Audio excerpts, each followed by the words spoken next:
अस्सलाम वालेकुम स्टूडेंट्स। आज हमने ग्रेविटेशन के चैप्टर का जो टॉपिक पढ़ना है उसका नाम है ग्रेविटेशनल फील्ड। तो इसके लिए आपको फार्मूला एक नज़र आ रहा है, F is equal to G M E M over R square.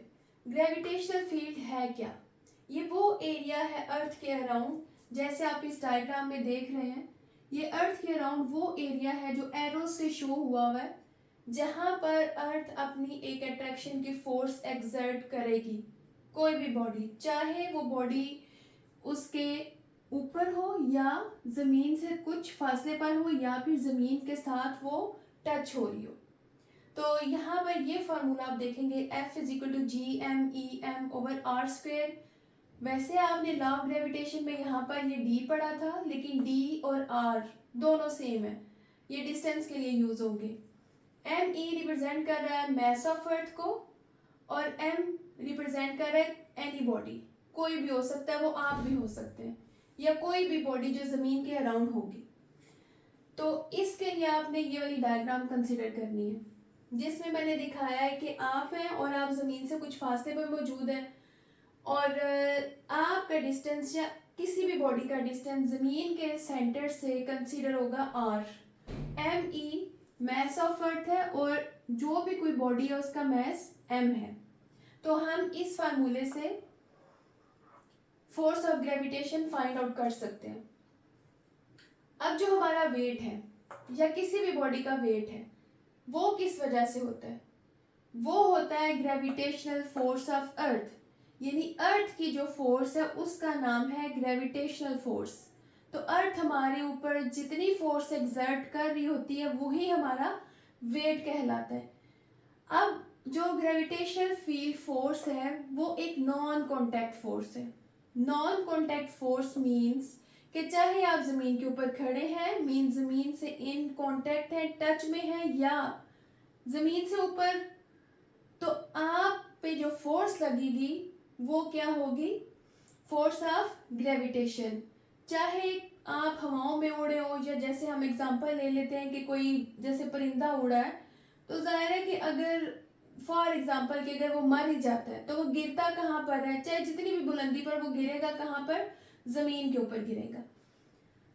एक चीज़ आप जो पहले से जानते हैं, आप नोटिस भी कर रहे होंगे अपनी लाइफ में, कि जब भी हम कोई चीज़ ऊपर की तरफ यानी ज़मीन से ऊपर की तरफ थ्रो करते हैं तो उसकी वेलोसिटी डिक्रीज होती है, लेकिन जब वो चीज़ ज़मीन की तरफ आती है तो वो ज़रा तेज़ी से आती है।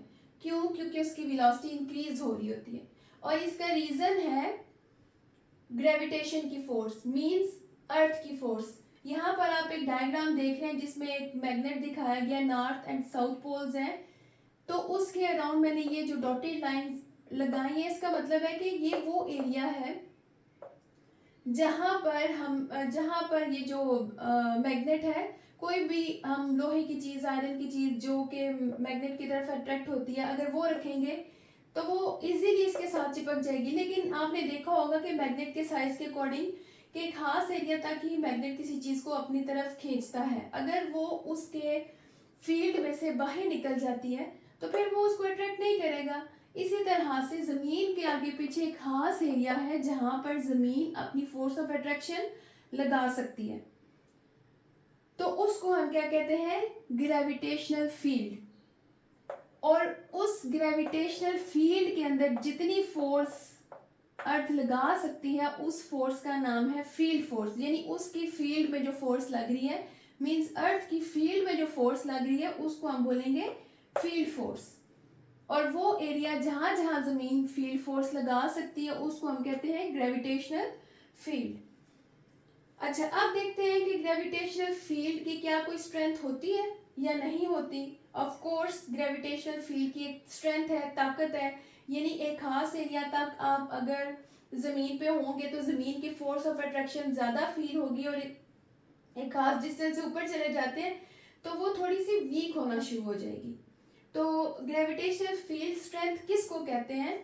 वो है कि gravitational force per unit mass, यानी एक बॉडी का जितना मैस है उसके अकॉर्डिंग उसके ऊपर ग्रेविटेशनल ग्रेविटेशनल फोर्स एक्ट कर रही होगी। और इसकी वैल्यू हम कितनी कंसीडर करते हैं? इसकी वैल्यू है equal to G, means it is, लेकिन जी में आप देखें कि हम उसका यूनिट लगाते हैं मीटर पर सेकेंड स्क्वायर, यानी वो ग्रेविटेशनल एक्सेलरेशन होती है। लेकिन यहाँ पे आप देखें कि हम कह रहे हैं कि ग्रेविटेशनल फील्ड स्ट्रेंथ जो है वो है 10 न्यूटन पर केजी। 10 न्यूटन पर केजी का मतलब है कि अगर 10 न्यूटन हमारा वेट है, सॉरी 10 न्यूटन जो है वो फोर्स होगी 1 केजी के ऊपर, मतलब 1 केजी अगर आपका वेट है तो उस पर कितनी फोर्स ज़मीन लगा सकती है, वो है 10 न्यूटन। अब ये है कि जाहिर है कि ग्रेविटेशनल फील्ड जब ज़मीन से दूर जाते हैं तो वो ज़रा वीक हो जाती है, ज़मीन के करीब आते हैं तो वो ज़रा स्ट्रांग हो जाती है।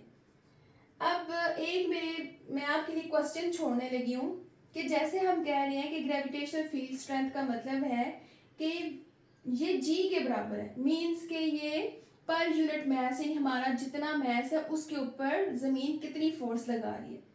अगर उसकी वैल्यू 10 न्यूटन पर केजी है, मीन्स के 1 केजी पे 10 न्यूटन फोर्स ज़मीन हमारे ऊपर लगाती है, तो अगर हमारा 50 केजी वेट होगा तो फिर ज़मीन कितना लगाएगी। तो अब आपने इसके बारे में सोचना है। एक फार्मूला भी है जिसके अकॉर्डिंग आप ये निकाल सकते हैं वैल्यू, और अगर आप थोड़ा सा गौर करें तो आप जुबानी बगैर किसी फार्मूला के भी इस चीज़ का आंसर दे सकते हैं। बस ठीक है, इतना ही आज के लिए। तो उम्मीद करती हूँ कि आप इस लेसन को की प्रैक्टिस भी करेंगे और इसको याद भी करेंगे, और जो पिछले 2 न्यूमेरिकल्स हैं उसको आपने हर लिहाज से प्रैक्टिस करना है और आपने अपनी नीट कॉपीज पर भी लिखेंगे। तो नेक्स्ट वीडियो के लिए मैं आपसे इजाज़त चाहती हूँ। अल्लाह हाफिज़।